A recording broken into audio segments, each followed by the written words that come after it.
Takut kalah dari Indonesia di Piala AFF 2022, Malaysia naturalisasi pemain asal Inggris. Tampil aneh, Ronaldo Kuateh beberkan alasan masih pakai topeng saat latihan timnas U19 Indonesia.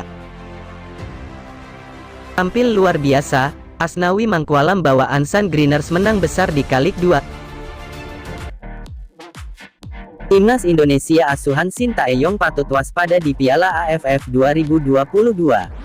Salah satu lawan timnas Indonesia yakni timnas Malaysia telah mendapatkan kekuatan baru untuk bersaing sebagai juara Piala AFF 2022. Malaysia baru saja merampungkan proses naturalisasi pemain asal Inggris, Lituk. Malaysia akan menggunakan jasa Lituk untuk mengisi barisan pertahanan di tim Harimau Malaya dalam Piala AFF 2022. Sebelumnya timnas Malaysia sudah memiliki 3 pemain naturalisasi yakni Mohamado Sumare, Liridon Krasniki, dan Guilherme de Paula. Ini tentu menjadi ancaman timnas Indonesia di Piala AFF 2022 nanti. Pada Piala AFF 2022, timnas Indonesia dan Malaysia tergabung dalam grup berbeda. Skuad Garuda masuk grup A bersama Thailand, Filipina, Kamboja, dan pemenang laga antara Brunei Darussalam serta Timor Leste. Sementara itu, timnas Malaysia menghuni grup B bersama Vietnam, Singapura, Myanmar, dan Laos. Piala AFF 2022 dijadwalkan berlangsung pada tanggal 23 Desember tahun 2022 hingga tanggal 15 Januari tahun 2023. Selain Lituk, Sri Pahang FC juga sedang menantikan proses naturalisasi pemain lainnya, Sergio Aguero. Profil Lituk di Liga Malaysia cukup mentereng. Ia pertama kali merumput di kompetisi sepak bola Malaysia pada tahun 2017 ketika memperkuat Negeri Sembilan FC. Setelah itu Lituk hijrah ke Terengganu FC sebelum berlabuh ke Sri Pahang FC. Kehadiran Lituk tentu bakal menambah kekuatan Harimau Malaya. Lituk pun resmi mengumumkan status kewarganegaraan Malaysia. Hal itu diumumkan gelandang berusia 34 tahun itu melalui Instagram pribadinya pada Rabu tanggal 31 Agustus tahun 2022. Untuk berterima kasih kepada pemilik Sri Pahang FC, Tengku Abdul Rahman Sultan Ahmad Shah, karena membantunya mendapatkan status kewarganegaraan Malaysia. Hari ini akhirnya saya secara resmi boleh mengatakan saya adalah warga negara Malaysia, tulisnya. Saya benar-benar mendapatkan penghargaan kewarganegaraan Malaysia. Ini perjalanan yang sulit dengan banyak pengorbanan untuk sampai ke sini, tetapi peluang ini tidak boleh saya lewatkan. Proses naturalisasi Lituk berlangsung lebih cepat ketimbang 3 calon pemain timnas Indonesia. Timnas Indonesia arahan Sintayong juga berencana mengandalkan pemain naturalisasi keturunan. Mereka adalah Sandy Walsh KV Mechelen, Jordi Amat, Johor Darul Talzim, dan Sain Patinama, Viking FK. Penyerang timnas U19 Indonesia, Ronaldo Kuateh ungkap alasan masih memakai topeng atau pelindung wajah saat latihan bersama skuad Garuda Nusantara. Seperti diketahui, Ronaldo Kuateh masuk dalam skuad timnas U19 Indonesia yang disiapkan untuk menghadapi kualifikasi Piala Asia U20 2023. Ronaldo Kuateh sendiri sudah bergabung dengan timnas U19 Indonesia sejak awal pemusatan latihan TC dijalani pada tanggal 25 Agustus tahun 2022 lalu. Sejak saat itu hingga saat ini pemain Madura United tersebut menjalani latihan bersama tim dengan penampilan yang sedikit berbeda. Pemain berusia 17 tahun itu terlihat memakai topeng atau perlindung wajah. Ronaldo Kuateh pun menjelaskan bahwa topeng yang ia gunakan itu sebenarnya dipakai demi keamanannya. Sebagaimana diketahui, Kuateh sebelumnya menjalani operasi hidung setelah timnas U19 Indonesia mengakhiri perjuangan di penyisihan grup A Piala AFF U19 2022 pada Juli lalu. Kuateh mengalami cedera hidung saat melawan Myanmar pada laga terakhir di Stadion Patriot Candrabaga, Bekasi, Juli lalu.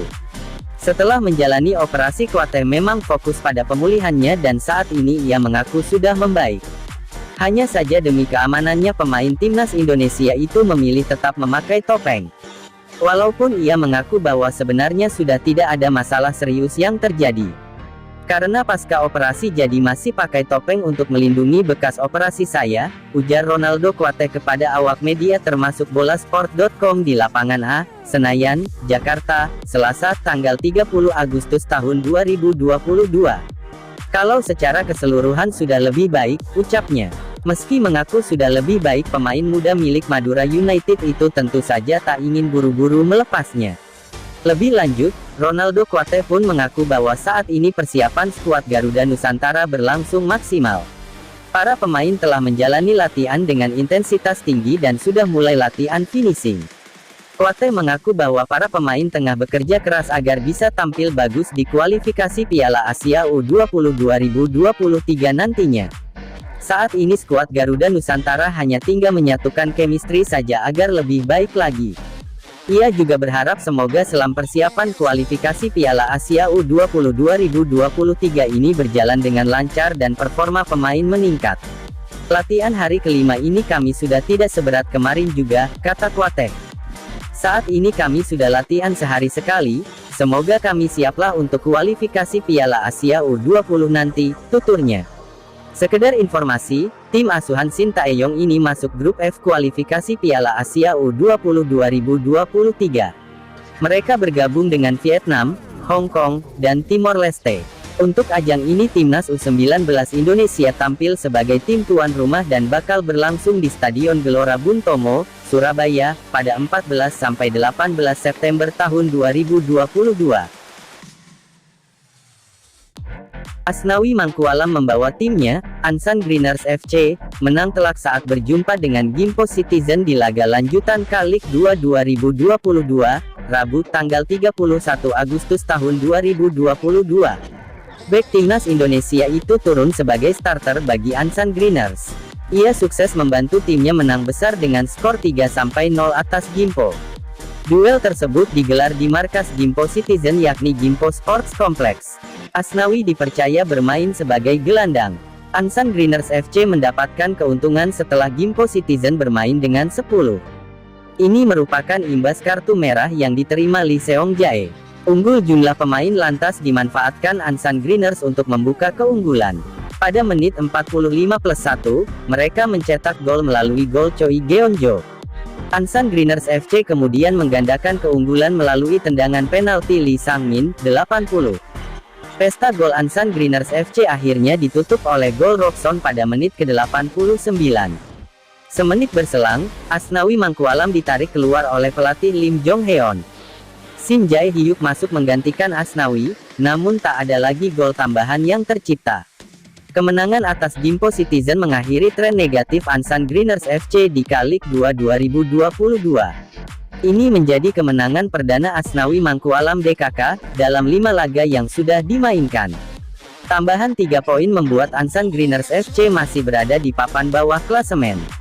Pasukan Lim Jong Heon mengumpulkan 32 poin dari 33 laga. Ansan Greeners FC hanya unggul selisih gol dari Seoul Ellen yang ada di zona merah. Namun, mereka punya 3 laga yang belum dimainkan. Penampilan Asnawi Mangkualam semakin konsisten di Ansan Greeners FC. Sejauh ini, Asnawi sudah 23 kali bermain untuk Ansan Greeners di K-League 2. Asnawi tercatat 14 kali bermain sebagai starter Ansan Greeners FC. Dia juga sukses mencetak 2 gol dan 1 assist.